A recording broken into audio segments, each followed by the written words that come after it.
Let me rewind this. Loyalty and enhance intangible assets. In pursuit of these, our company has a new strategic initiative to increase market penetration, maximize brand loyalty, and enhance intangible assets. In pursuit of these objectives, we've started a new project for which we require 7 red lines. I understand your company can help us in this matter. Of course. Walter here will be the project manager. Walter, we can do this, can't we? Yes, of course. Anderson here is our expert in all matters related to the drawing of red lines. We've brought him along today to share his professional opinion. Nice to meet you. Well, you all know me. This is Justine, our company's design specialist. Hello. We need you to draw 7 red lines, all of them strictly perpendicular, some with green ink and some with transparent. Can you do that? No, I'm afraid... Let's not rush into any hasty answers, Anderson. The task has been set and needs to be carried out. At the end of the day, you are an expert. The term red line implies the color of the line to be red. To draw a red line with green ink is, well, if it's not exactly impossible, it's pretty close to being impossible. What does that even mean? Impossible, I mean. I mean, it is possible. There are some people, say, suffering from color blindness, for whom the color of the lines doesn't really make a difference. But I'm quite sure that the target audience of your project doesn't consist solely of such people. So in principle, this is possible. I'll simplify. A line as such can be drawn with absolutely any ink, but if you want to get a red line, you need to use red ink. What if we draw them with blue ink? It still won't work. If you use blue ink, you'll get blue lines. And what exactly did you mean when you talked about the transparent ink? How to better explain? I'm sure you know what transparent means. Yes, I do. And what a red line means. I hope I don't need to explain to you. Of course not. Well, you need to draw a red line with transparent ink. Could you describe what you imagine the end result would look like? Oh, come on, Anderson, what have we got here? Kindergarten? No, I'm just trying to get a... Let's not waste our time with these unproductive quarrels. The task has been set, the task is plain and clear. Now, if you have any specific questions, then go ahead. You're the expert here. All right, let's leave aside the color for the moment. You had something there also relating to perpendicularity. 7 lines, all strictly perpendicular. To what? To everything amongst themselves. I assumed you know what perpendicular lines are like. Of course he does. He's an expert. 2 lines can be perpendicular. All 7 can't be simultaneously perpendicular to each other. I'll show you. This is a line, right? Yes. And another, is it perpendicular to the first line? Well, Yes, it is perpendicular. exactly. Wait, I'm not done. And a third one, is it perpendicular to the first line? Yes, it is. But it doesn't cross the second line. They're both parallel, not perpendicular. Oh, suppose so. There it is. 2 lines can be perpendicular. Can I have the pen?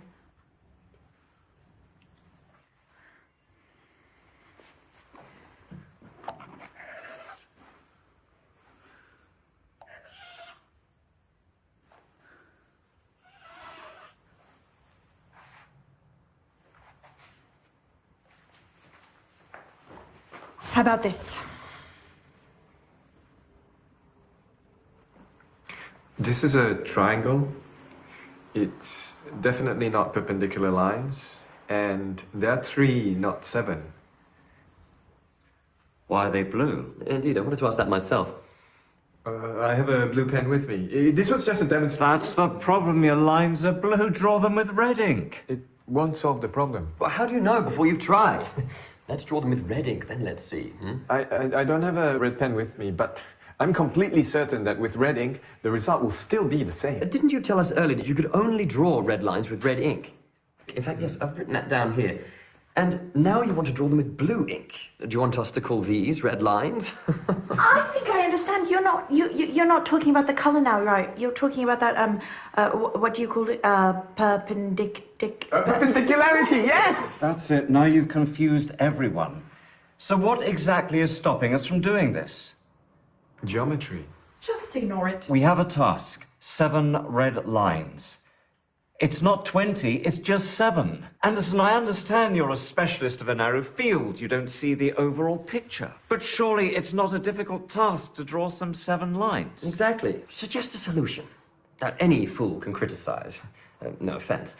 But you're an expert. You should know better. Okay.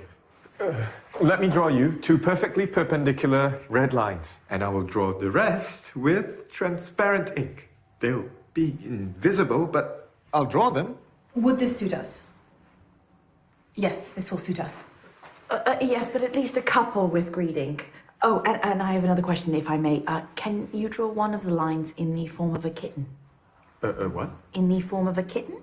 Market research tells us our users like cute animals. It would be really great if we could... No. But why? Look, I can of course draw you a cat. I'm no artist, but I can give it a try, but it won't be a line anymore, it'll be a cat. A line and a cat, these are 2 different things. A kitten. Not a cat, but a kitten. They're little, cute, cuddly. Cats, on the other hand, It won't make a difference. Anderson, at least hear her out. She hasn't even finished speaking and you're already saying no. I got the idea, but it's impossible to draw a line in the form of a cat. Done. What about a bird? So, where do we stop? What are we doing? 7 red lines, 2 with red ink, 2 with green ink, and the rest with transparent. Did I understand correctly? Yes. Excellent. In which case, that's everything, right? Oh, I almost forgot. We also have a red balloon. Do you know if you could inflate it? What do I have to do with balloons? It's red. Anderson, can you or can you not do this? A simple question. As such, I can, of course, but... Excellent. Organise a business trip. We'll cover the expenses, go over to their location, inflate the balloon. Well, this is very productive. Thank you all.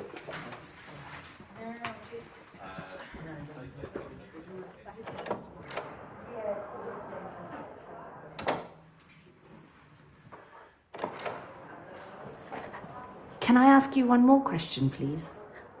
When you inflate the balloon, could you do it in the form of a kitten? Of course I can. I can do anything. I can do absolutely anything. I'm an expert.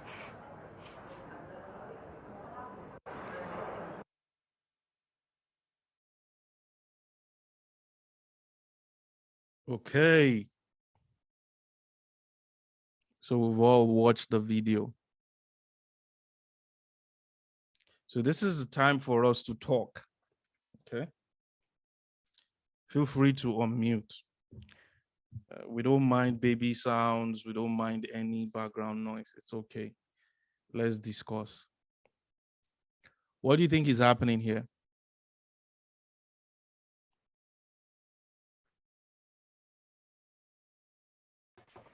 I think there's a project, and so the expert is being given a project, task to do, and he is not taking down the task and is not asking question. Initially, we just say it's not possible, instead of thinking about it and asking question. Okay. Thank you.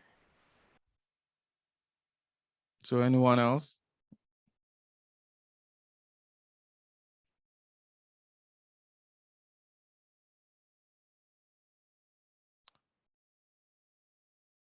Is Tosin there? Is Abolore there? Is Wale there? Winifred. I am here. I'm watching the video on YouTube because for some reason the video you played was lagging on my computer, Okay. so I couldn't really follow up. So I'm about to finish the video Okay. here. Okay. I'm here. Okay. So what is happening in this video?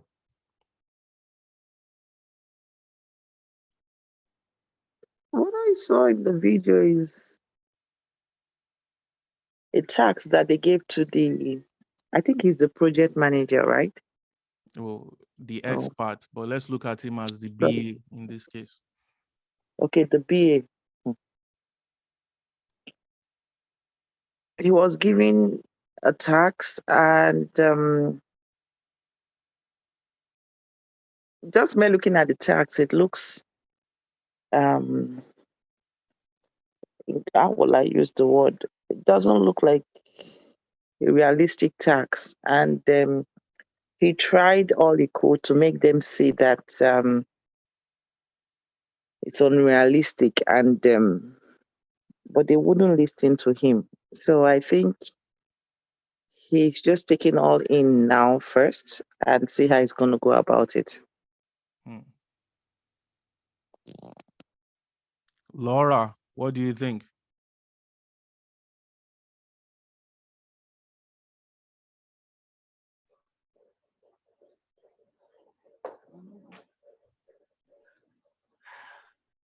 I think he needs time to assimilate what is required of him, try to ask some questions, internalize what's because looking at what is required of him, maybe in the face value, if he doesn't sit down to ask some questions as a business analyst, analyze what is before him, it's now making him look like he's incompetent. I think it's someone that has gotten a task. He's supposed to just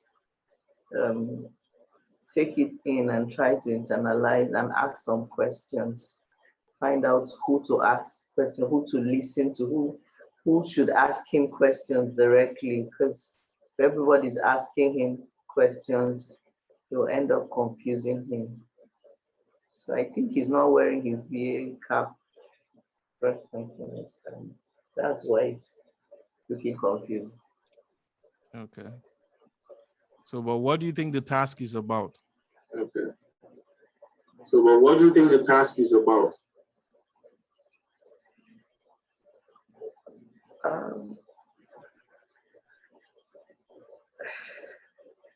The task, drawing perpendicular lines. I think that's what I got from there. With blue color, red color, and transparent, things like that. I think he needs to sit down and probably just internalize what is being said, because the face value is looking confusing even to me. But maybe when you ask one person the whys of this or that, I don't know. That's what I just said. Okay. Abolore, what do you think?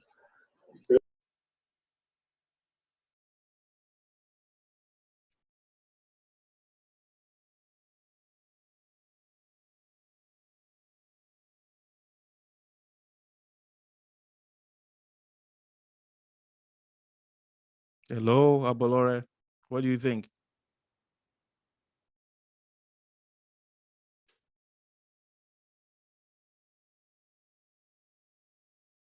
Okay. Looks like she's not available. Tosin.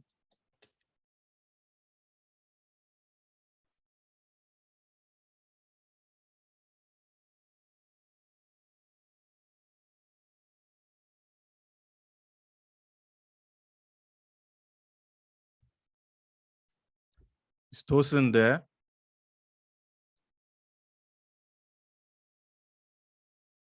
Hello? Yeah. Yeah, so you said what is happening here. Yes. I think they were just wasting each other's time. But that's on the lighter mode. But seriously, I think the task before the BA in this case, the BA was given a task and he broke the first rule of not having an opinion before listening. And I think that's how everything began to go south. So there was a project for him to handle, or at least to analyze, but he chose to have his own opinion without even trying to listen to what points we were trying to make. Okay, so what do you think about everyone's attitude? Now we had 5 people in the meeting. Yeah. There's a manager, there's a project manager, there's a BA or the expert. Then on the other side, you have 2 ladies, right? The designer and what looks like the product manager. Yeah. Yeah. I think the ball or the buck stops at the BA table. It lost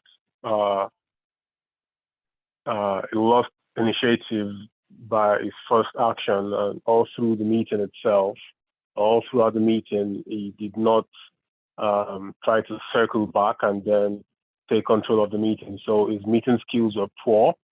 He did not manage our meeting very well. He wasn't listening. And he kept on cutting the speakers while they were talking. He also wasn't,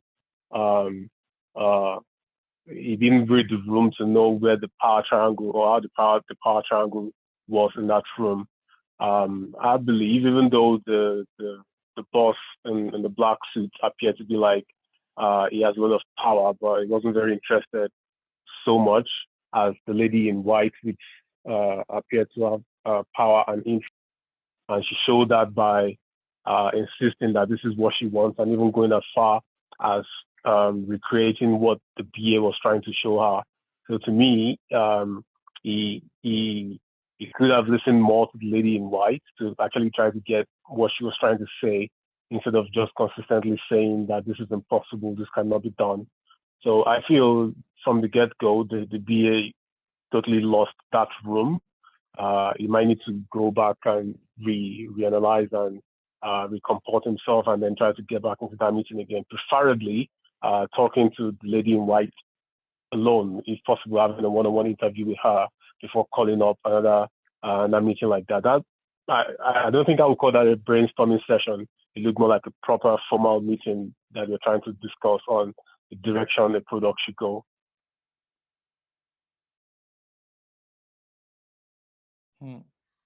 Wale, you must have finished watching the video by now. What do you think is wrong with the meeting? Sorry, my daughter is. Oh, she's free to join the BA meeting. She's free to join the class.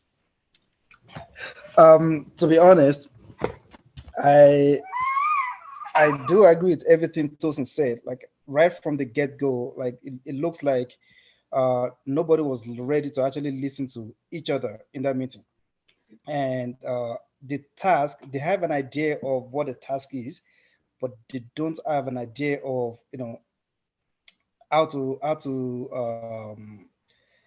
go about and accomplish that task. So they just believe that this is what they picture in their mind, and they believe with that picture, the BA should be able to come up with the results.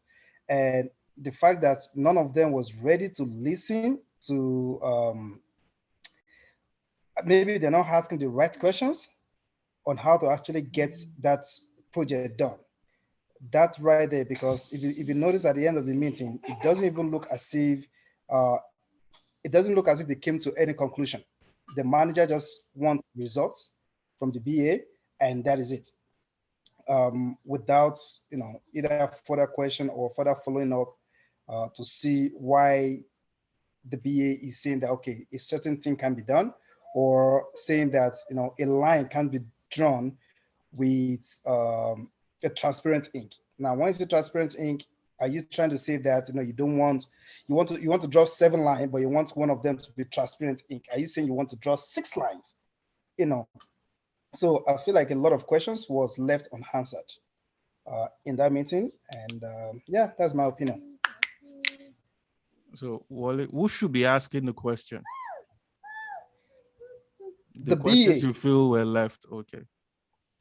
The BA should be asking the questions, and I feel like everyone on that table have the responsibility of answering the question instead of just shutting him out. Because every time he tries to ask a question or say something, they're like, what do you mean? You can't be done. You're an expert. You know, but I feel like the BA should have asked more questions to find out exactly what they mean by an invisible line or draw a red line with a blue ink. You know what I mean? So that is my opinion. I feel the BA should have asked more questions. Now, who should it direct the questions to is another question. What about their attitude? What do you think about everyone's attitude? Not welcoming. Who is not welcoming? There are 5 people there. So I feel like is it the project manager or the supervisor close to the one that was putting on the gray shirt close to the BA? Okay. Or The project if you notice manager. in the meeting, everything he said was, "Come on, what do you mean it's not possible? You're the expert. You're the expert. You're the expert." That was all he said throughout the meeting. That is not the right attitude. Then the other lady in white feels like he can actually do the job of the BA. So because of that, his mindset is already thinking, what do you mean it can be done? But this can be done without explaining further to the BA what they actually need. Yeah.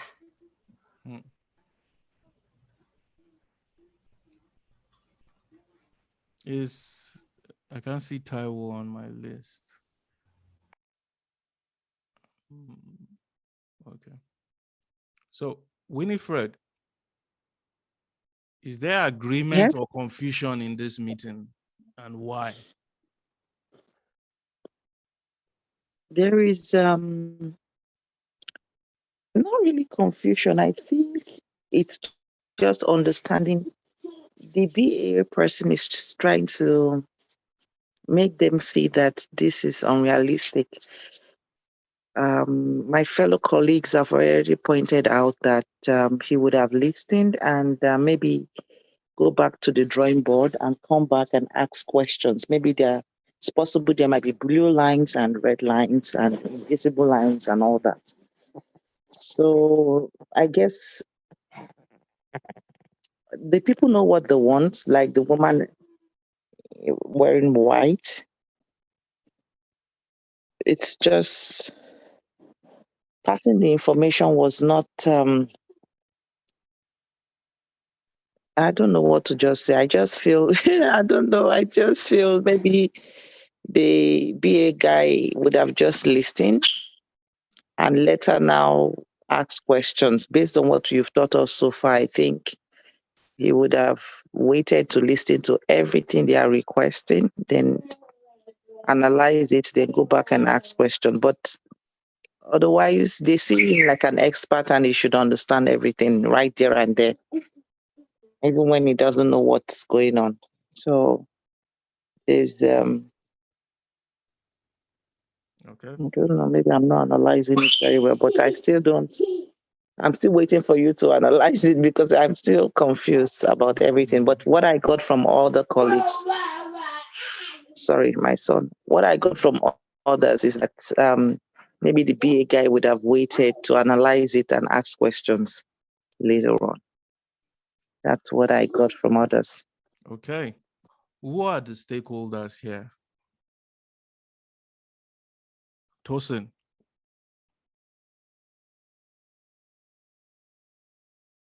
Everyone.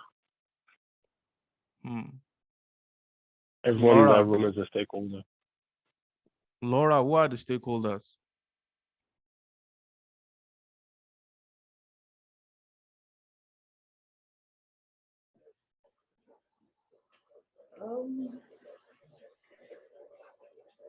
I think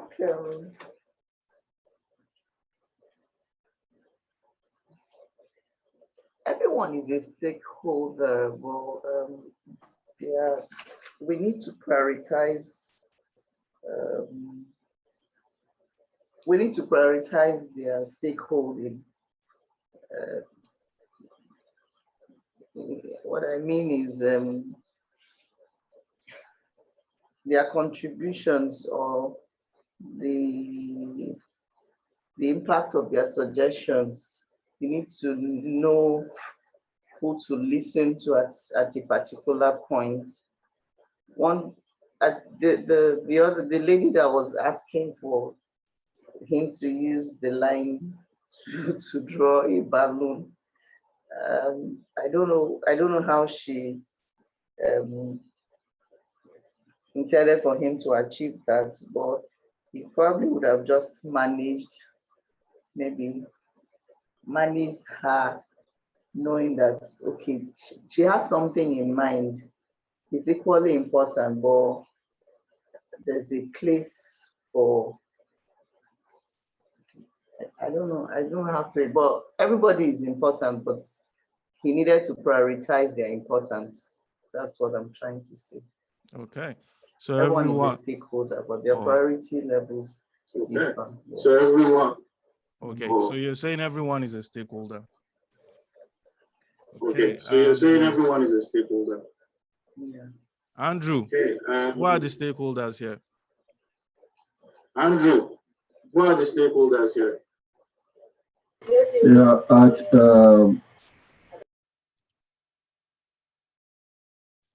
Sorry, Andrew, I mistakenly muted you, I think.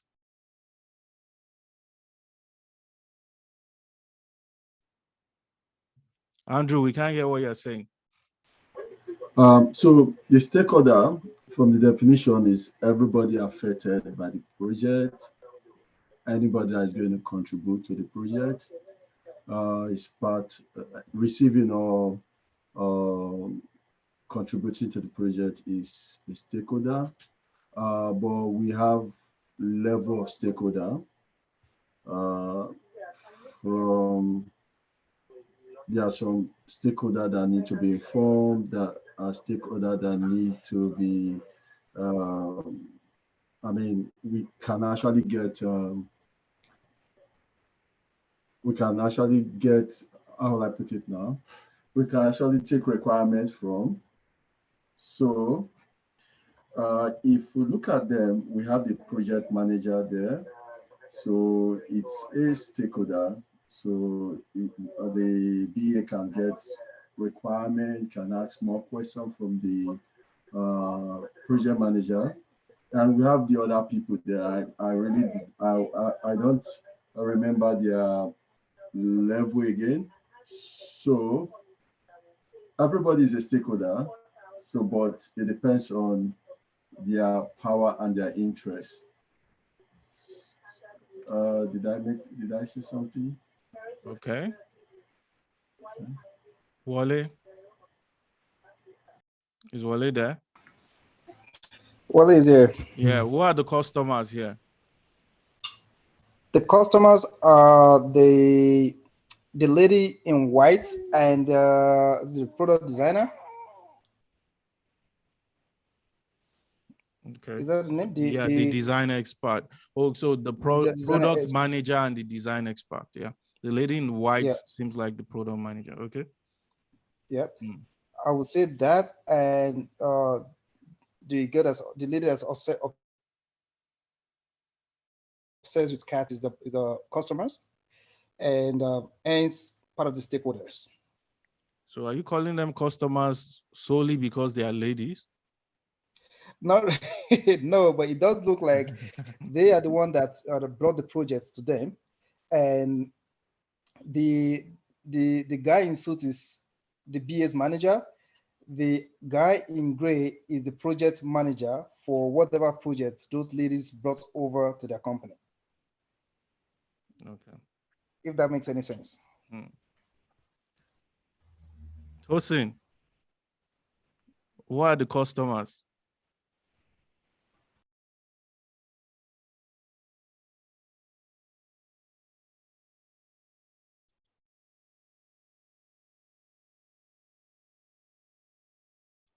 Hello, is Tosin there? So the customers, can you hear me now? Yes. Okay, the customers would be the the man in the suit, the black suit, the lady in white, and the other lady to our left.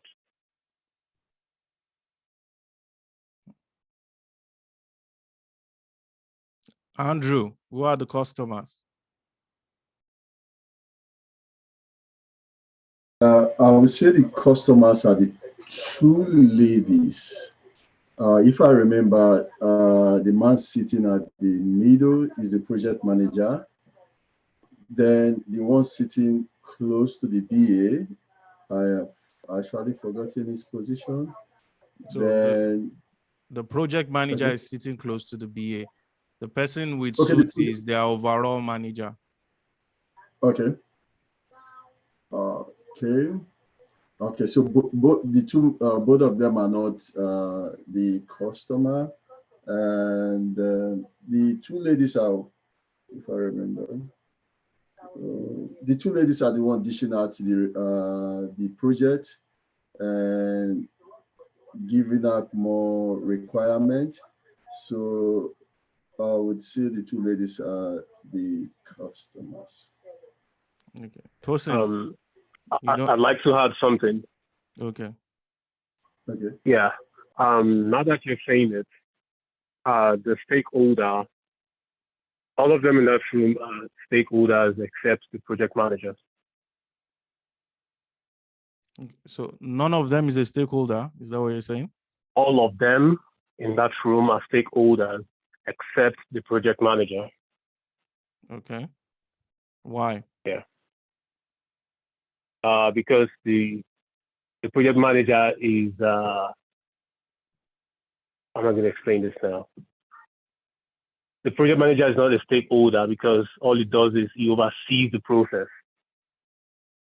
But he really does not have this. The project manager does not have a deciding vote on the project. The project manager is just there to make sure everything goes as it's supposed to go, to make sure that the schedule runs as they ought to run. If they are sticking to the roles of what the project manager should do. So the project manager is just there to oversee the whole thing, from the beginning to the end and things like that. He's not actually a stakeholder. He just guides the process. So he really does not have meat in the game, as they say. But the other people in the room, that's the man in the black suits, the two ladies, and the business analyst. Those are the project managers. As a matter of fact, the business analyst would always be a stakeholder on any project because the success or not of that project might will more of the time rest on the shoulders of the business analyst and how well the business analyst is able to do his or her job. But the project manager is not a stakeholder. Winifred, what do you think about the project manager not being a stakeholder? Not the project manager not being a what? A stakeholder as is this project manager a stakeholder or not? Stakeholder.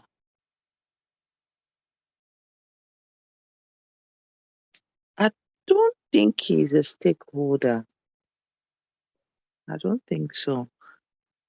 I think let me just say something. I think when we studied last week, yesterday, I think the project manager was listed as part of the stakeholder. I may be wrong. So yes, IIBA explicitly listed project manager as a stakeholder. Okay. So you should Mr. look at Andrew it has this a way. note. What is the definition? I don't know them, but I'm still learning. Yeah. What is the definition of a stakeholder? And from what Tosin said, when he was defining the role of a project manager, I think you overlooked something. You said the project manager doesn't have a say or power. He just manages the resources of the project. You were focused more on time. You didn't look at money resources, right? Or allocating people to projects. So the project manager is involved in making the change happen. is a stakeholder. The definition of a stakeholder is someone who is affected by change or someone who is involved in making the change happen, someone causing the change.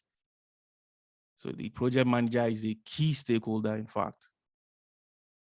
Many times when you have a project manager, it means the BA would be reporting to that project manager. Okay. So I just wanted to clear that. Let's have that in mind. If you have a project manager on an IT project, know that the project manager is a stakeholder.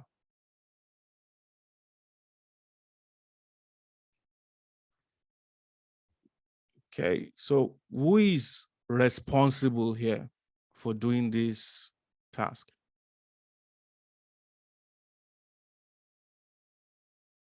The BA.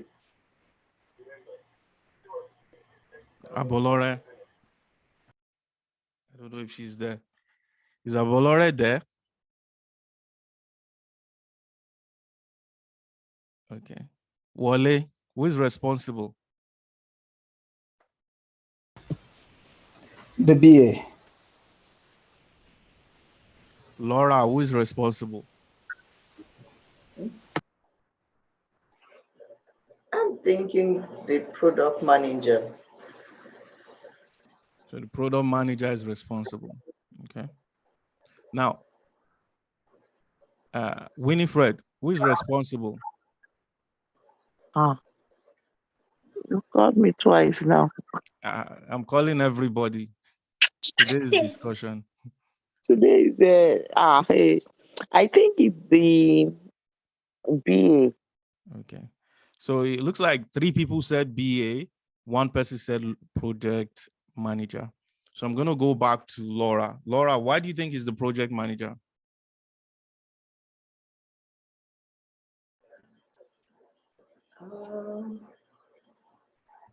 I said the product manager. Oh, the product manager. Why do you think is the product manager?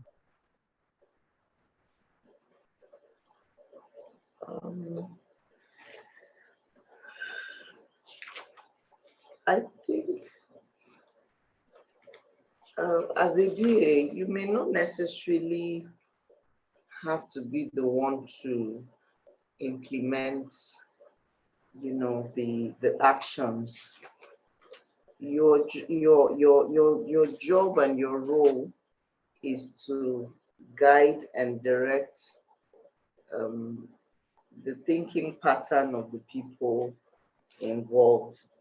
The product manager should be the owner of that project. Winifred. Okay, sorry, go on.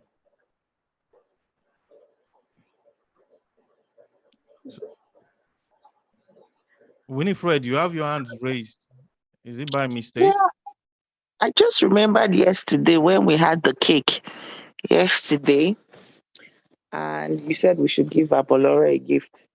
Yes. At the if I remember very well, the hour, when we had the cake yesterday, you asked one question that Abolore was the only one that responded. You said, who are they all working for? Something like that. Can I remember very well? If I remember very well.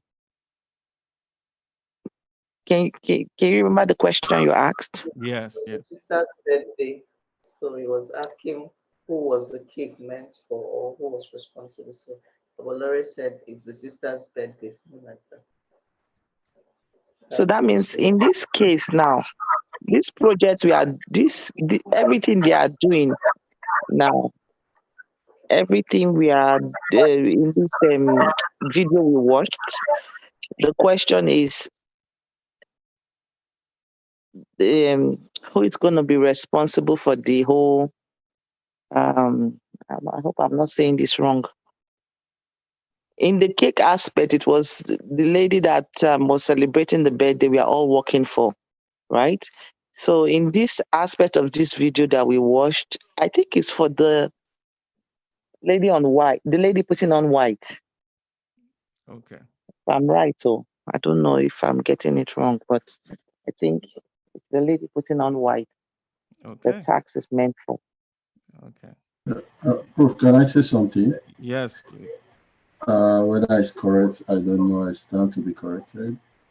The BA is responsible and accountable for execution of activity. So with that in mind, so the BA is responsible. I don't know if I'm correct. I think the project manager, on the second thought, is responsible. The BA in this case looks like is responsible for coming up with a plan to execute the project, but it's the project manager that's actually going to execute the project. That is my opinion. Okay. I think everything will clear up now. Don't worry. Who is accountable?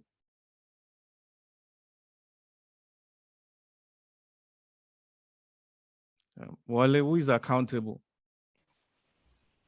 For the project? Yes. I will say the general manager. Because at the end of the day, after the BA has developed the plan and the project manager who oversees it has executed the project, it goes back to the general manager, and then the general manager presents it to the customer, which is those two ladies, if they are an outside company. So I feel like the responsibility or the accountability kind of falls down from it depends on which angle you take a look at it. Sorry, my daughter is having a fun It's time. perfectly fine. It depends on which angle you take a look at it. So from the angle of those of the customer, the general manager is accountable because they came to the company. Now, from the angle of the general manager, the project manager is accountable, and it just triples down like that. So Wale, it looks like I we don't know if have that makes plenty sense people to the accountable customer. in your own analysis. Yeah, depending. Yeah, because you're accountable for. I'm accountable for coming up with a plan as a BA, right? And the project manager is accountable for executing that So project. let me help you. Just choose one person in these 5. I would say the project manager. But you also said the project manager is responsible. He is. You So can't be both responsible and accountable. That means no control, no check and balance. It means you are doing the task and you are also reporting to yourself. Okay. I don't know if I'm correct, but general manager, final answer.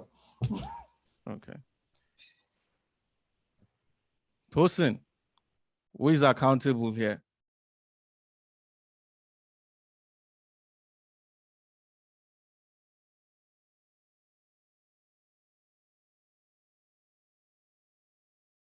Hello, Tosin, if you are talking, you are muted.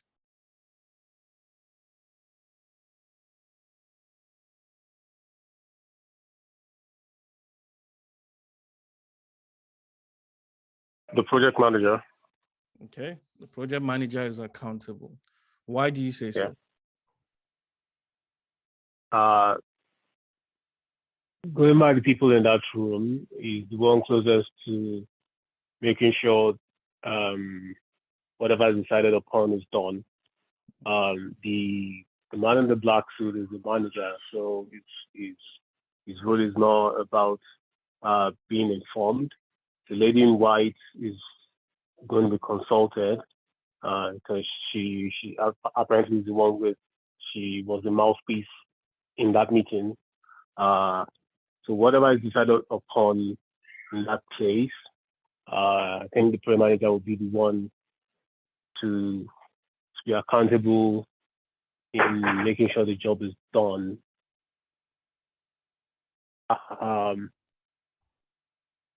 I will say the project manager, but a part of me would also probably want to say the lady in white, but manager for now. Okay. Yeah.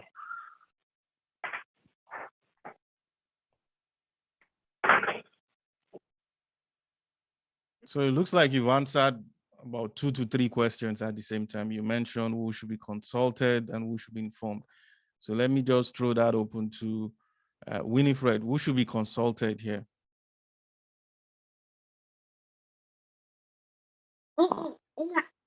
No, I'm not very good with questions.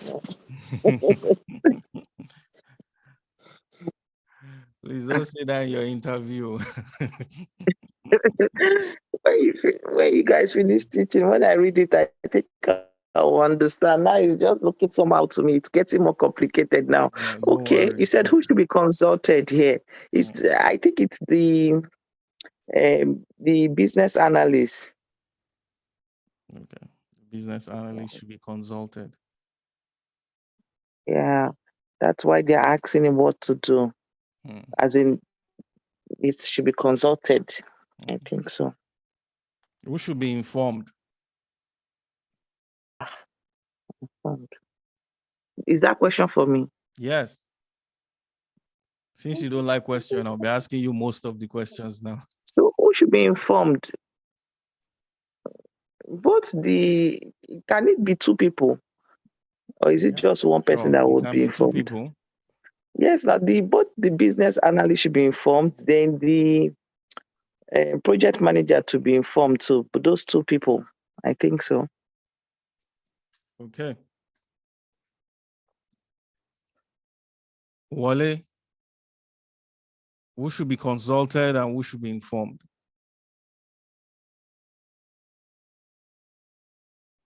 Who should we consult and who should we inform here? I missed a part of that yesterday, so pardon me if I'm wrong. Who should be consulted? I feel like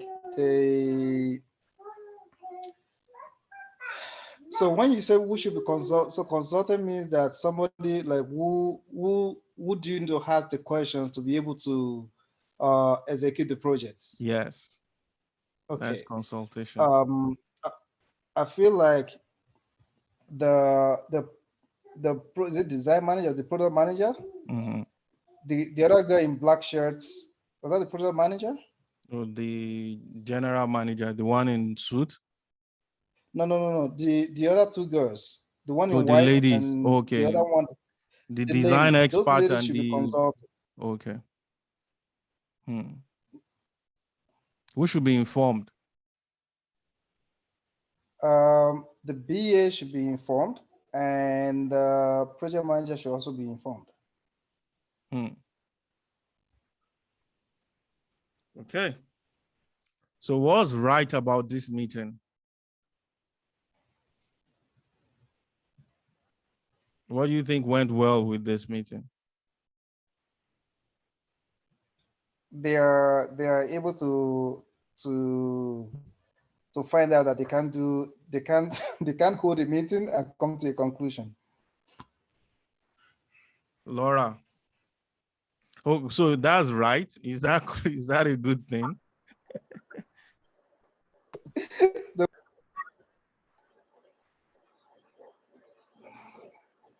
Okay, to be consulted, I actually think the design experts should be consulted. She seems to have something in her head which she was trying to communicate to the BA. She was so sure of what she was saying. So as the BA proceeds in getting a tangible solution, I think he needs to get back to her constantly, put a tap so that they're on the same page. He brings her to where he is, and she too can also point him to where she's expecting the project to finally land. What's right about this meeting? You skipped one. Who It's should be important. informed? Okay, who should be informed?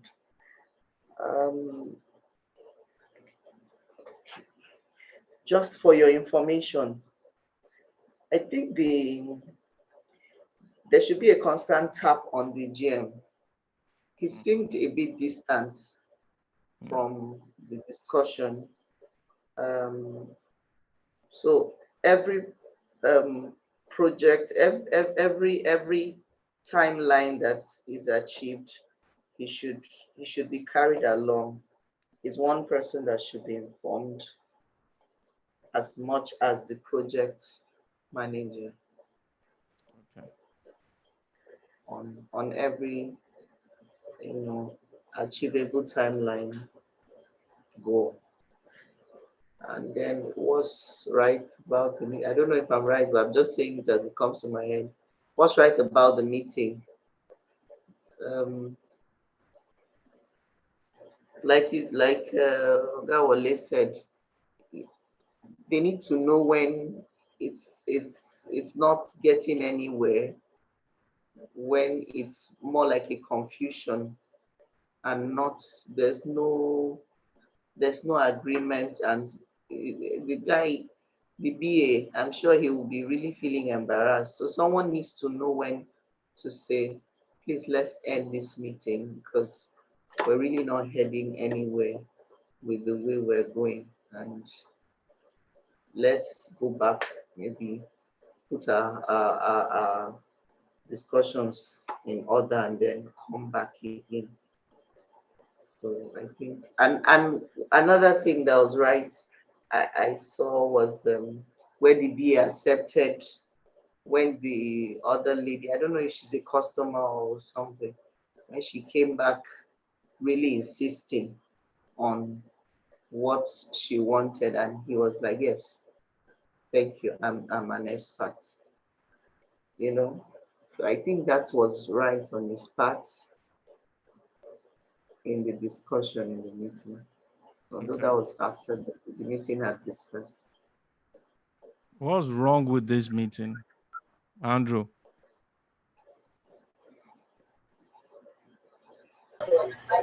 I think almost everything was wrong because during the meeting, the BA did not listen very well. He wasn't taking note, and the BA was just saying instantly that this won't work, that won't work.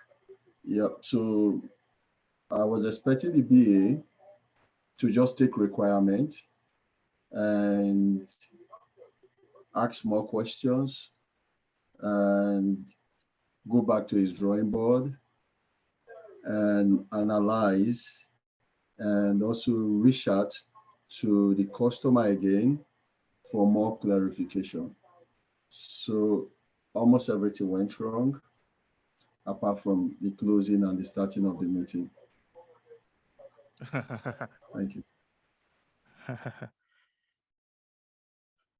Okay. Tosin, what's wrong with this meeting?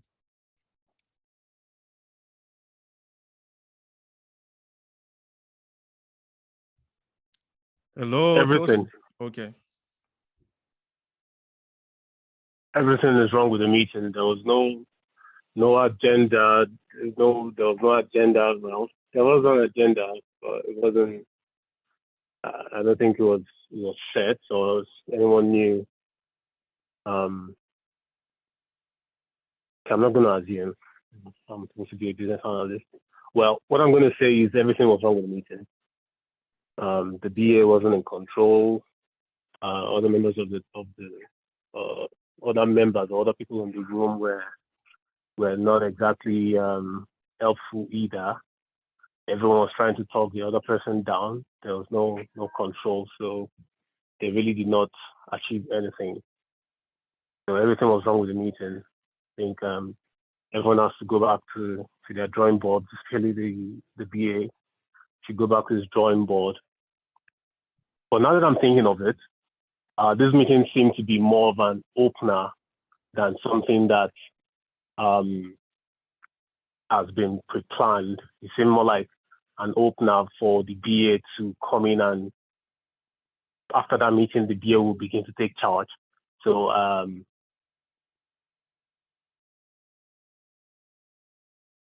Yeah, everything was wrong with the meeting.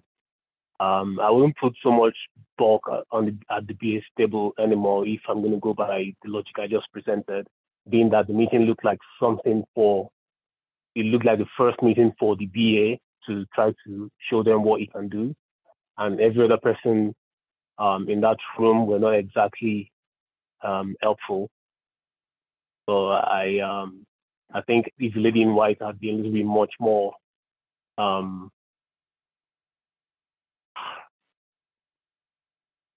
okay. Sorry, I'm talking and I'm thinking at the same time. Hello? It's normal. Okay. Okay, I think I will list my points this way. Everything was wrong with the meeting. Even though the meeting appeared to be an introductory one for the BA, this was an opportunity for the BA to show what stuff he is made of, and he did not do that.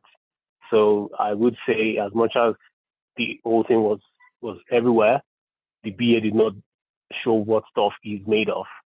So the meeting did not go anywhere. It was a waste of time, but the BA could have done better. I think that's what my summary would be. Okay, before you mute yourself, I want to ask a Yeah. quick question. Should Anderson, the BA, have inflated the balloon, have agreed to go inflate the balloon? I don't think I caught that that part of the video. Oh, so let me see if I can jog your memory. So the design expert, the other lady, not the one wearing white, said market research shows that their customers like lines in form of a kitten and they like balloons. So can he help them inflate their balloon? And Anderson asked, what do I have to do with balloons? And she answered, it's red. And they're talking about red lines, right? He's the expert on lines and red lines. So should he agree to go inflate a balloon?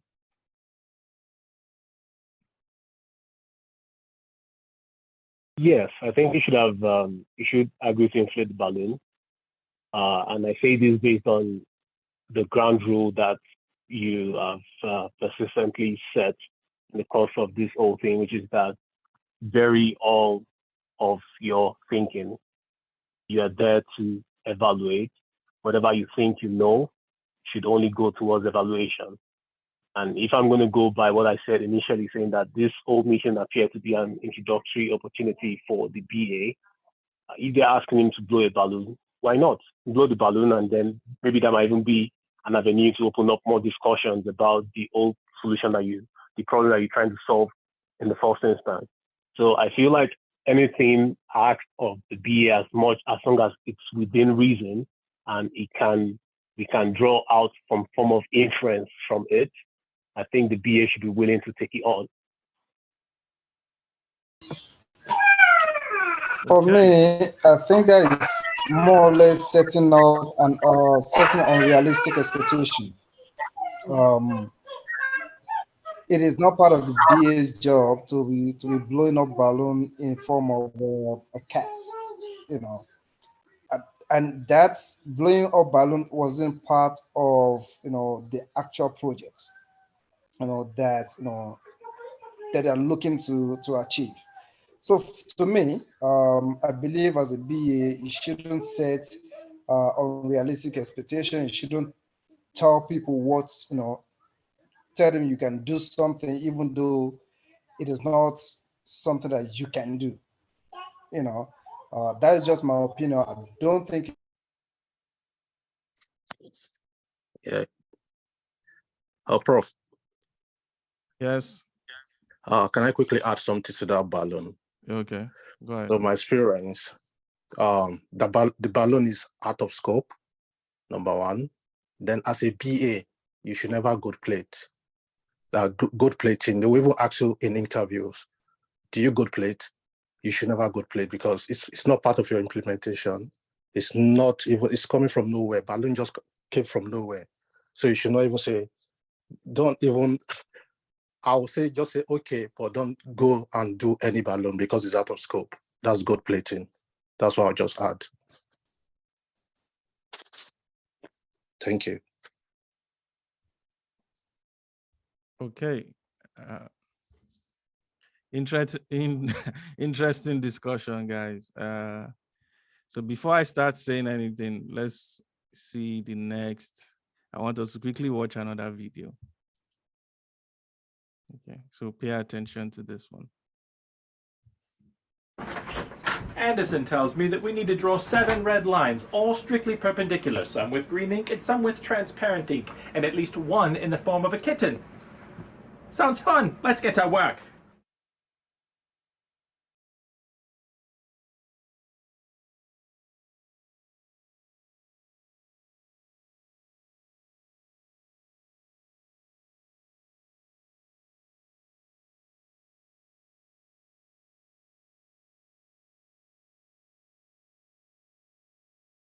Seven perpendicular red lines. 1, 2, 3, 4, 5, 6, 7. 2 drawn using red ink, 2 drawn using green ink, and 3 drawn using transparent ink.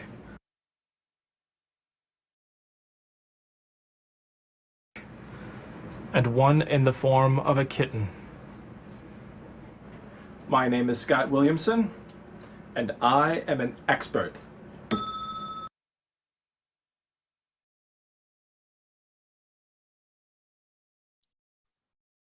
Okay, now, did anyone's opinion change about the whole issue?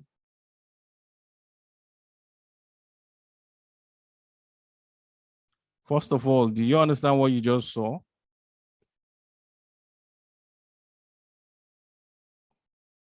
Laura. Yes, sir. So what did we just see?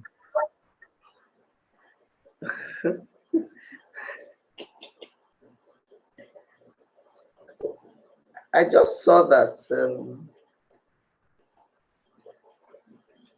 as a BA, you shouldn't assume that anything is impossible.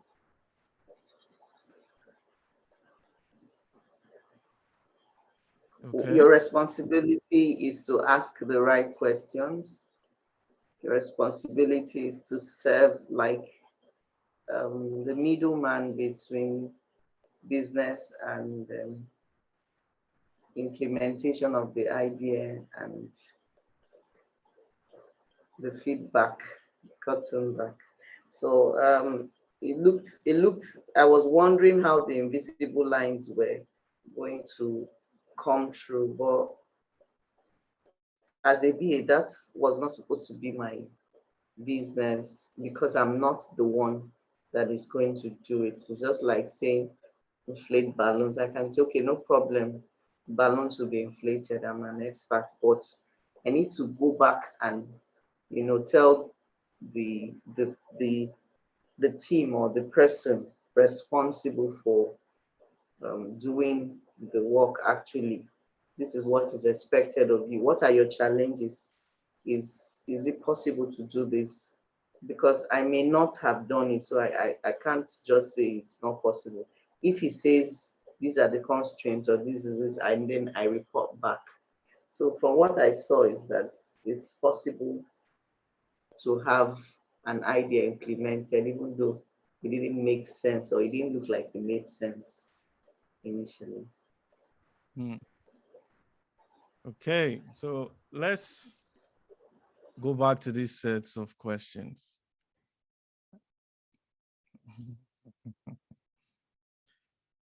Okay, so let's start from who are the stakeholders. Most of us were correct. Everyone here is a stakeholder. The customers, again, we were spot on, right? The ladies are the customers. You have to look at this organization as a consulting firm where you have customers come in to tell you what they need. And you have a general manager sitting down, the project manager, and the BA who is supposed to be representing the development team.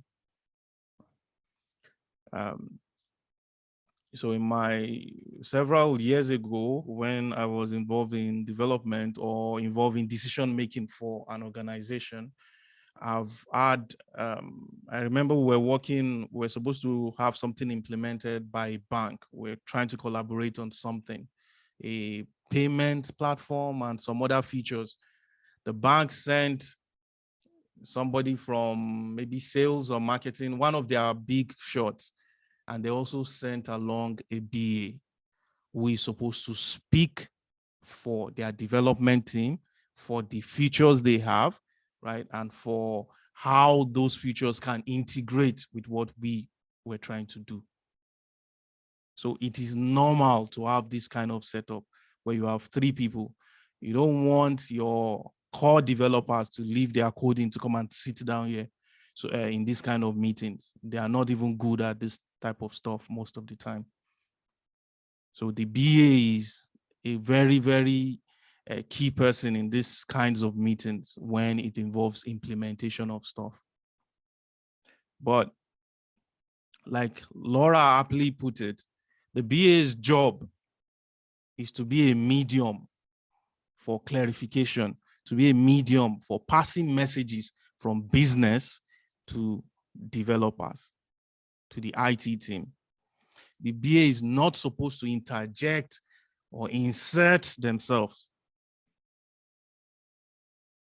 into the ideas or into the process. They're supposed to ask for clarifications. They're supposed to ask questions. Now, let's clear out the facts. We know the customers now. The ladies were the customers. Who is responsible? Many times, you as the BA, you are the one creating the RACI model.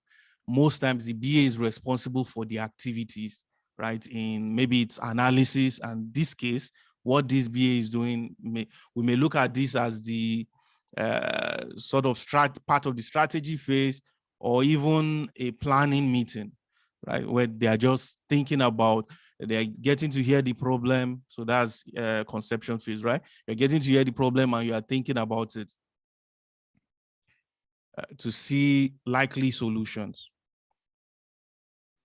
In this space, the BA is the one writing out their RACI model. The BA will most likely be responsible for these kinds of things, these kinds of activities. The only time other people start becoming responsible in most cases will be when you get to development, right? That's when maybe a developer will be responsible for something. Yeah. But many of the other activities is the BA responsible. Where there's a project manager, it is normal that the project manager is over the whole project. That's why it's the project manager. So the BA will be accountable to that project manager. Because no matter while the BA is interested in the project manager is overseeing the resources, time, money. So if anything is changing, or as the BA is planning, when he writes his work breakdown structure, who is he showing it to? That has to be the project manager saying, this is the amount of time it will take me to do my work. So the project manager is accountable. Who should be consulted? The people who brought the problem, definitely you consult them. They are not responsible for the problem. They are not the ones that will do the work. They are bringing it because they can't do the work, or they maybe for whatever reasons, they don't have the resources, they don't have the wherewithal to do the work. So they are bringing it to your team or your organization. You should consult them. They are the ones that know the problem area. Who should be informed? Someone who does not necessarily have to engage with the project. In this case, you need permission to travel, like we saw in the video. Right? The general manager was immediately saying, excellent, do this, set a date, go to their site and get this thing done. You should inform that kind of person. In fact, in some cases, you should consult that kind of person if you think you need to hear back from him about some things. But if not, depending on how the organization is set up, it may just be somebody to inform. So now we know who should be responsible. In many instances, your RACI model that you are doing if it doesn't involve development, design, or any of those things, many times it's the BA doing the activities. In some cases, it may be someone else, but most times, right, it is understandable that the BA will be responsible. So what you should take out of this is, what is the meaning of responsible? The person responsible for the activity, the person that will do the activity. And even from this meeting, you can see everyone talking, saying, the expert, you are the expert, you should know. How do we do this? You know, can we do this? He is the one, Anderson, the BA is the one that will do the stuff. Yesterday's example, which I think confused Winifred because she was already on the right path, then she now took another turn. I think the example confused her. Now, what I was pointing out in that example that Abolore got right was the task of eating the cake. Right? There were different tasks. Then there was a task about eating the cake, the last task. So there was a task about getting list of ingredients and buying the ingredients, making the cake. Then the last one about who eats the cake. That racing table showed that the daughter is responsible for eating the cake. And I'll say, can you interpret all this? From that singular task, can you interpret what is going on here? So if she is solely responsible for eating the cake, it must, why would everybody be making a cake for her? Right? It must mean that it's her birthday or she's celebrating something. That's why she's responsible for eating the cake. That doesn't necessarily, so you understand. So that doesn't necessarily parlay or fit into this particular situation, because this particular situation, you have customers or clients coming to a business to say, we want this, we want that. And they are saying, oh, we have our expert here, the BA, that will tell you what we can do and what we can offer. Okay. So the BA is the expert in this case. He is responsible. So I hope I've cleared that. So we now know who is responsible, that's the BA. We know who is accountable, the project manager. We know, so if the general manager is going to attack anybody, even if you watch the beginning of the meeting when the general manager was introducing them, he said, Walter here is our project manager and blah, blah, blah. Then Walter said, oh, Anderson here is our expert on everything lines, to everything about drawing lines and all that. Right. So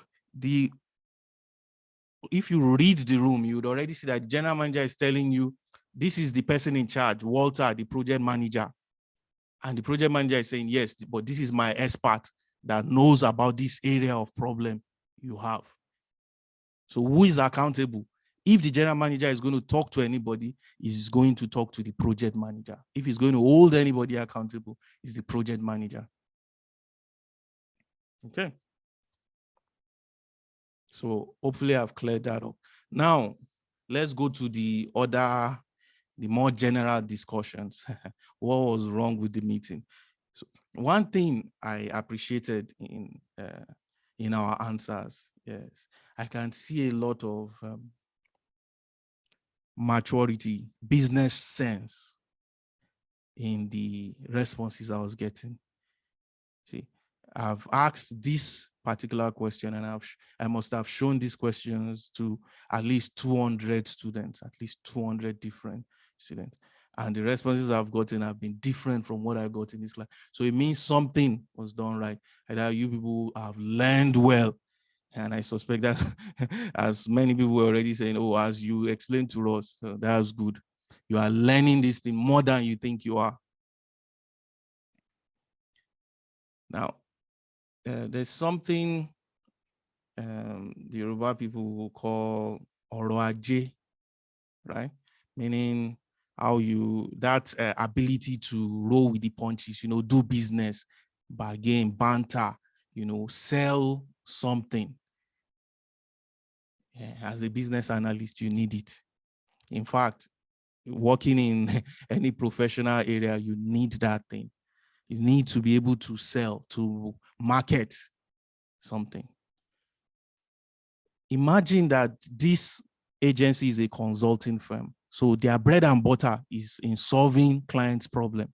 We now brought you in as a BA. What is on the general manager's mind? Okay, these are possible potential clients, these women. They are bringing business to us. So we want to make money. That's how we'll pay our staff salary and keep the lights on. The project manager understands that because he's trying to manage resources and he needs money to make projects go on. So at least he understands that. That's why he was making the statement he was making, that you have not even allowed them talk. You're already saying no. How can you be a business analyst and not understand business? You have not allowed the customer talk. You're already saying no. It's impossible. There's a difference between those, bureaucracy and all those rule with business analysts. You don't go and say no to your customer. No is impossible. And the project manager had to say, you have not allowed these people to talk. You are already saying no is possible. At least hear them out. That should show you as a BA that you are doing something wrong.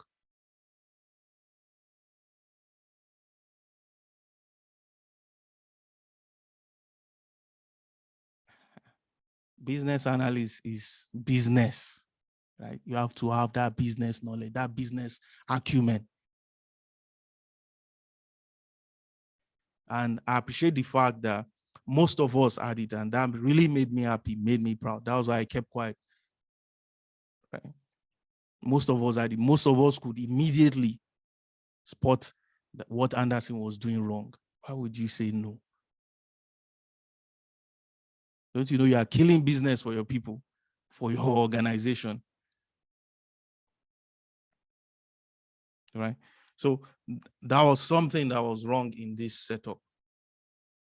A business analyst should not set out, say no. Tease out the requirements, ask questions. He did some things, right? He was asking questions, but he was asking his questions after he had already said no. And that had set the atmosphere of the room. One crucial thing was, you see, all the steps he was taking, trying to show them that they don't know the meaning of what they are saying or they don't understand what they are saying. Many times your stakeholders have an idea. They may not be able to explain it well. Your job in this environment is not to show that you know more than everybody. That's not your job. Your job is not to make your stakeholder look bad. In fact, that's the third rule of business analysts that one senior BA drummed into my ears. Never make your stakeholder look bad. So the first rule, suspend your agenda. Second rule, keep it simple. Third rule, never, ever make your stakeholder look bad. It's not easy, but you have to try. By making those women look bad, you do know what perpendicularity means. One of the women said that was their own way of retaliating because it was making them look stupid. No, it's not possible. This, that. His general manager had to say, Anderson, I know you are an expert in a narrow field. You do not see the big picture.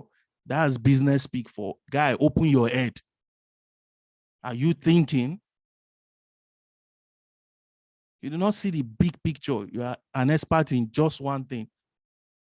But, dude, open. This is business, and you are driving them away. Right. Now, about the last question, should Anderson inflate the balloon? I want to add to what Shegun has said, one of our instructors. You don't want to gold plate. You don't want to, as he put it, he said, say okay, but you don't have to go do what is out of scope. And I think someone else, I think it was Walid, also said that is this. That is true. I want to add to that. You see, the central question here was the question his general manager asked him when he asked, what do I have to do with balloon? The general manager said, can you do it or not? A customer is still bringing requirements. At this point, there's no requirement that is out of scope. At this point, you don't even have a full picture of the problem yet. Okay, so there's nothing out of scope. The question, the central question here at this point, nothing has been defined. We don't know the solution yet. We don't know anything yet at this point. The central question here was, is it something that is Anderson's normal job? That was the question here. It was a question about, is it my normal job or not? And that's why he asked, what do I have to do with inflating balloons? It's not my normal thing. And the stakeholder, the customer said, well, it's red. And you are the expert on red stuff. So to us, it's the same environment. It doesn't mean it is out of scope of the project, because you don't even have a full picture of the project for now. So it goes back to what the general manager asked him. He said, can you do it or not? And he said, of course I can do it. Case closed. As I also have people who say, shike nang. There's no more story there. Question is, can you do it or not? If you can do it, then why are we making noise? Why are you talking and making it an issue? Customer wants something done. It's to the customer, it looks like it's in line with your expertise. Can you do it or not? It boils back to that ability to do business. One crucial thing Tosin mentioned, which I was very impressed about, was going to the customer's place or the client's place may even give you more insight into the problem. You see, at the end of the day, what you want is to gain trust of your customer. The solution they want may not be ideal. If you notice, when he suggested something, they accepted. He said, I can do 2 lines and 2 blue lines.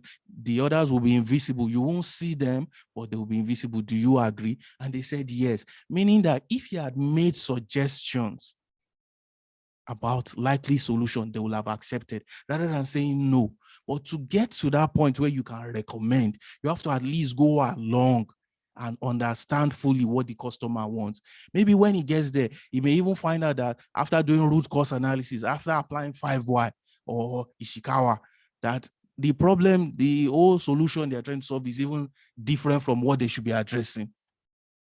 And that all his problem with 5 lines transparent is now unnecessary, is now irrelevant. And there's another problem. But you can't be rigid when you are trying to make money for your organization. There have to be business for you to be a business analyst. At this phase, there's no requirement that has been set for you to be checking scope of the requirement. When everything has been set, when everything has been defined, and we have said this is what we want, that's when you can be watching after scope creep. You don't come and bring something new that is different, especially when it's waterfall. If it's agile, scope will creep. As long as it doesn't move outside the business need. That's why, and we'll get to all that, that's why you constantly be tracing requirements. As long as it doesn't move outside the business need, you have no right as a business analyst to say, why do you want to add this new feature? That's what they woke up and decided to add. Yours is to check, is it still in line with our business need? Our roadmap, if you have a product manager, which you will in an agile environment, a product owner, the product owner says, yes, this is in Q5, QN+1. What's your own? As long as they say it aligns with the business strategic need. Yours is to, check it. Does it align? Are we going outside this thing? If it aligns and is new, even if it's not what you had in mind, you have to roll with the punches. There has to be business for there to be a business analyst. You can't come out of the room with no. It's not possible. Again, with the second video I showed you that even though the request of the stakeholders look stupid, look outrageous, it was possible. You have to be open-minded. So you see, he could have worked with those stakeholders more, asked more questions, set up extra meetings, figure out some more things, to now conclude, work with his developers to ask them questions. And this thing the stakeholder is saying, what do you think? Is this what we can, what are the limitations? If we can't do it, why? Why can't we do it? So that I can better explain to the stakeholder. Not just tell them no. No, it's not possible. Do you understand what perpendicular lines? No. No. What exactly is their root problem? Do you even know as a BA in order to change their mind?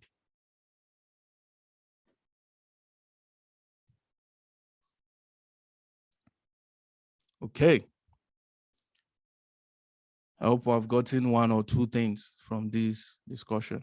Any question?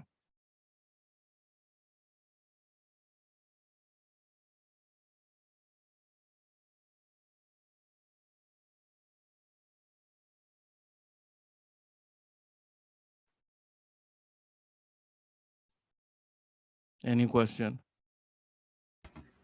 I didn't get what the part where you say what went wrong with the meeting. Like, what's wrong with the meeting? Oh, okay. What's wrong with the meeting is the BA's attitude. That was what's wrong with the meeting. Okay. Right. Nobody else's attitude was wrong. The BA was the wrong person in this meeting. Right. That's interesting, because if you, at the first glance of that video, I mean, if you're not thinking about the the business analyst perspective, you would think the BA is the what's it called now? The victim in that meeting. Yes, that's what most people think. And I was very impressed that this group majority did not think that way. Immediately, some people spotted it. That so I think so it's already ingrained in us. We're getting that suspend your agenda thing. The BA came out of the bat, immediately saying no. The project manager had to almost reach out to grab his hand. You have not even allowed our talk. You're already saying no. So what's wrong with the meeting was the BA. And that was what shifted everyone else's attitude. Everyone else's attitude. Okay. So he was in his own way. Later, he started trying to backtrack, but he already made the stakeholders, he already put them on the defensive. What's it called now? The customers. He was already making them look bad, like they didn't know what they were saying. And it is true, they don't have any idea of the technical stuff. You see, when he was drawing the stuff on the board and said, this line and this line, are they perpendicular? You see, they weren't sure. So, and it's normal. It's not, they are not supposed to know about implementation per se, but they know their problem. And you could see them quoting, oh, our analysis, our statistics show that our customers want this, our customers, they know their stuff, but they may not know the technical stuff. And your job is not to make them look stupid because they don't know how to explain something, or they don't know what is possible technically. Right? So they may not know what is technically possible, but they know their need. Your job is to understand their need and now be able to better advise them on what you can offer or what your development team can do to address that need. So better understand the need, better understand the root cause, the real problem they are trying to solve. He started from no before trying to trace anything. They have to be business for you to be a business analyst. You have to have that ability to do business.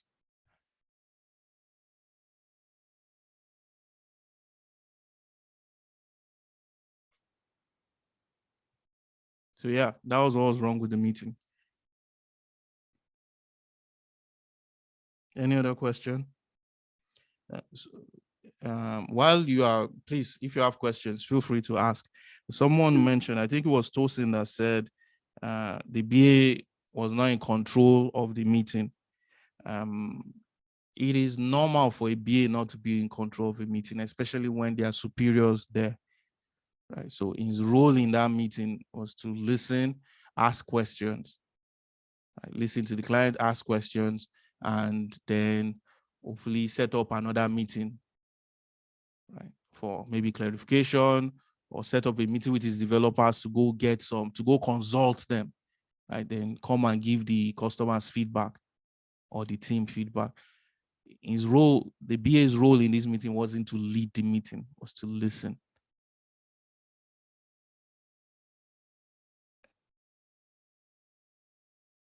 Yeah, so it is normal. In some cases, the BA will not be there to, in many cases, in fact, when superiors are talking and strategizing on something, it may not be the BA's role to lead the meeting. If the project manager wasn't there, or if it was the BA presenting something, it's a different ballgame. Okay. So, questions?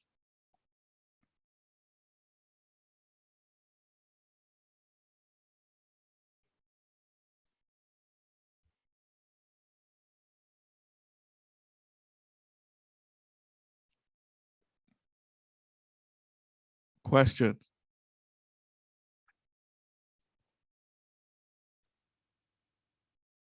Okay. If you don't have questions, is there any one of these questions you don't understand the answer to, or you don't have an answer to now?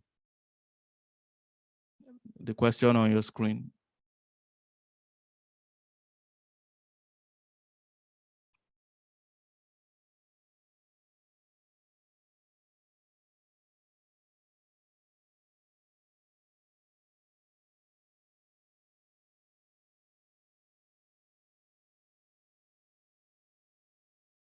Okay. So I will ask you then. Andrew. Is Andrew there? Yeah. Andrew, should the BA inflate the balloon? So from what we discussed, what you just mentioned, so the meeting is just to gather requirement. So for now, there's no scope. So the BA should inflate the balloon. Okay. Did I get it? So I mentioned a tangible, an intangible benefit of going to inflate the balloon. Do you remember? Another benefit why you should go to the client's place. Yeah, you mentioned that if he did go to the client place, he will gather more information and he will learn from, he will gather more information, more requirements, and that will help in understanding the project. So, and I mentioned one other reason why the BA in this case should consider inflating the balloon. And that was the central question his boss asked, which is, can you do it or not? That means the boss doesn't see it as something out of what they should do. Scope. Right? Yeah. The project manager Yeah, does yeah. not see it as something out of what they should do. Right? There's no scope here for now. Everybody's just coming to ideate, yes. So that's one more reason. When they asked him, can you do it? He said yes. If it was something he can't do, that he definitely cannot do, then he can say that, sorry, I don't have the skill set to do this. Yeah. Nobody will kill you for that, right? We may look for somebody else in the company that has that skill set. But they asked him, can you do it or not? Meaning it's so low a task that he can do it. Then why is it an issue? Yeah. Okay. Winifred. Sir? What do you think about the BA's attitude now overall? His overall attitude. Yes. Based on what you've taught us now, he was not Because he was not acting like a BA.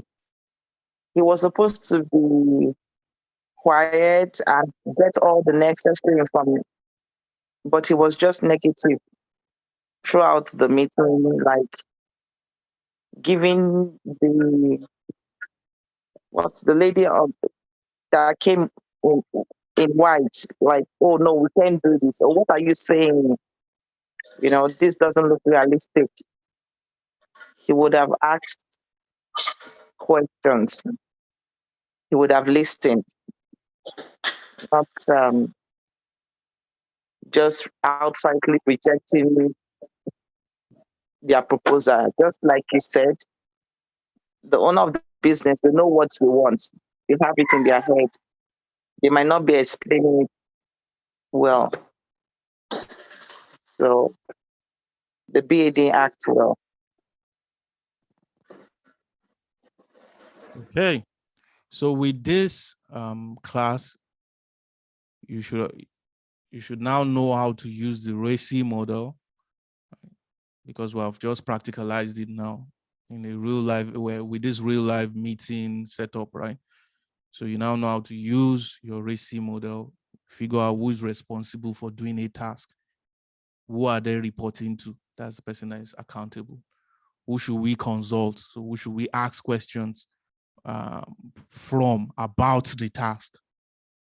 That's the person you are consulting. And who should you inform? Who should you just give feedback or updates to? It may even be the CEO that just needs feedback or update. That person should be informed. Now we know how to do that. We know how to use our RACI model. You are now seeing how a BA should behave, right? And through that, we looked at this rule.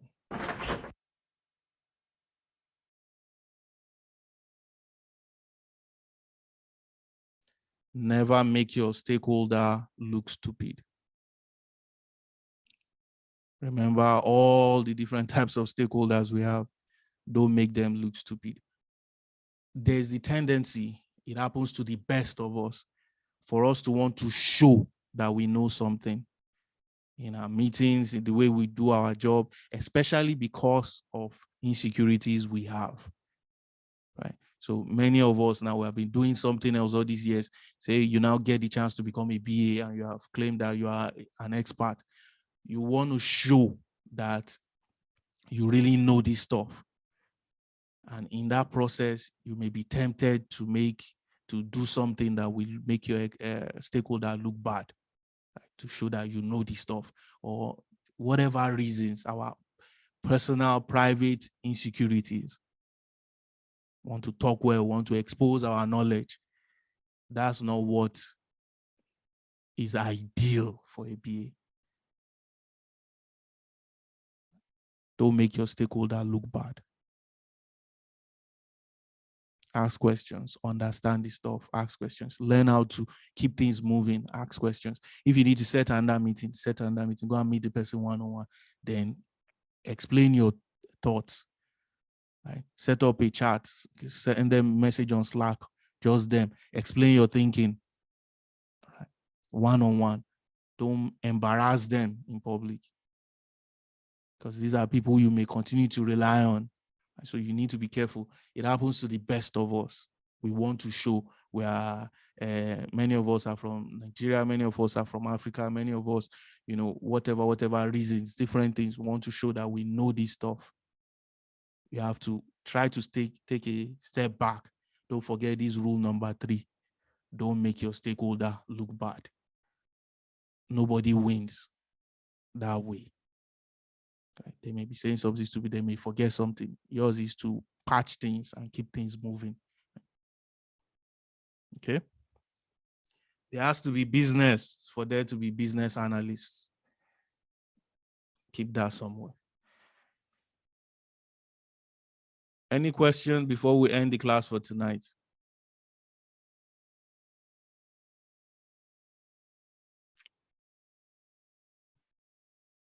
Any question? Okay. So this class will help you digest every other thing we have been doing since Monday, right? It will help you digest the key things you should take out of it. Okay, which is good. So please think about this some more, and we'll continue tomorrow. Good night, everyone. Good night.